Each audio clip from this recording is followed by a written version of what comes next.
ในเรื่องของการเฮ็ดธุรกรรมบ่ว่าจะในเรื่องของการโอนเงินโอน USDT หากันนี่น่ะสิ่งที่เราจะต้องมีนั่นก็คือ Address Wallet คือยกตัวอย่างว่าตุ้ยจะโอนเงินหรือโอน USDT ให้อีกคนหนึ่งตุ้ยก็ต้องมี Address Wallet ของคนนั้นเพื่อที่จะโอนไปให้ถึกกับคนที่เราต้องการจะโอนไป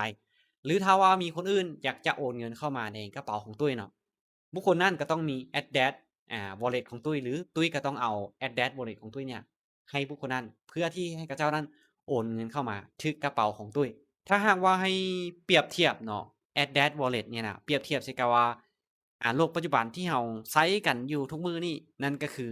เลขบัญชีธนาคารคือยกตัวอย่างเนาะถ้าว่าเราจะโอนเงินให้